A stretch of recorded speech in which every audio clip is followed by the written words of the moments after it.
I like to store my threads on the wall because I think it is just so inspiring to see all of the colours, and they're easy to get to take them off. You just find the one that you want to take off.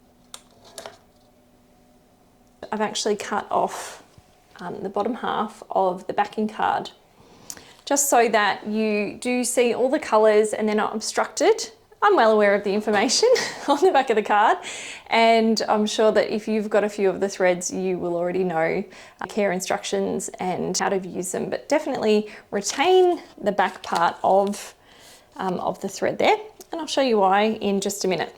This is actually a curtain wire that I got from IKEA, and it was silver. I have painted them black. The number of threads behind me here: shell, photography, forage, namesake range, traditional, and then into the signature range. And I've hung the collections on each on their own rings over here.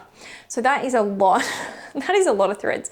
That's pretty much our entire ranges. If you are a collector, you will be able to fit a lot of threads in this method. Not everyone's going to have the space to be able to do this, so you could alternatively use wire coat hangers. So these ones as well I picked up from IKEA. They're nice and sturdy, but your silver coat hangers would do.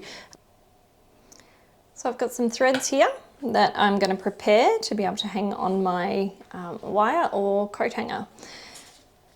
So the first step is to cut a slit next to the hole here, and so you want to cut it so that when it's going to go onto the wire, it's going to go over and then up into that hole.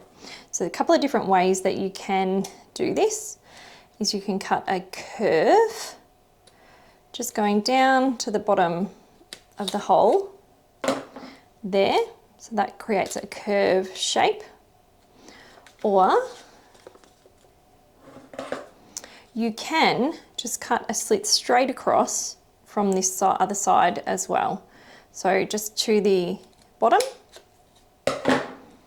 take out the CGT confetti, we call it, because it ends up everywhere in our warehouse. So this slit like that will also work as well. It just does seem to be like a little bit weaker. I think that over time, if they're constantly taken off and on, that might be a little bit weaker. So that's why I do prefer this method. So if you can't quite get that nice curve, you can also, let's poke out the hole so you can see a bit better. You can also just cut straight down and then straight across like that as well. So that will give you just a square version of that, that round section. So that round there. Undo the thread, so dropping down the left hand side, just untwist it a little bit there, fold it back over so that it gets it nice and flat against the fold here, and then just snip the back of the card off. If you fold it back when it's in like that, you can still do it, it's just there's a bit of a bulge there, so you might have to get in and around it if you'd prefer to store them twisted up so that you know maybe what you've used and what you haven't used. So you can do the same thing there, and that way they're still in their twist, but I must say I prefer them out, and that way I can see all of the colour that's in each of the threads. And then all you need to do to get it onto your hanger is just slip through there, and then it just holds like this, and it can't really come out unless you want it to. So to take it off the hanger, just pull it apart like that and it will pop off. And they can also be stored on our stitches rings. They can also be stored on there without them coming off easily in transportation when you're handling them. So they're not going to come off unless you actually want them to. Of course, on the ring you can pull them off like that, or you can undo the hinge of the ring and take them off as well. So that is a handy little way to store the threads. Of course, you can keep the card on if you would prefer. You can keep the card on, do the same thing at the top so they can slip on. It's completely up to you.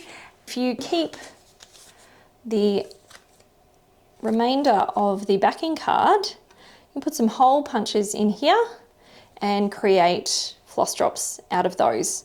So if you're wanting to break apart your threads to use them in different projects, you've got multiple projects on the go with the same colour thread, or you'd like to group together some of your different colours so you know you can choose from a colour palette, then yeah, you can just put holes in these and cut them in half to make smaller ones. They're just a really nice thickness of cardboard. 100% recycled card as well. And if you don't want this bit, you can always just pop it in your compost bin. So that is how to store the threads, by just doing a little snip snip. If you haven't noticed, this is actually a handy little stitch guide on the back of the packaging here. So herringbone stitch, chain stitch, blanket stitch, a few different stitches on the back of the card there. It's a cute pattern, but you'd be surprised at how many people, and maybe you're one of them, that hasn't realised that you've got a handy little stitch guide right there the whole time.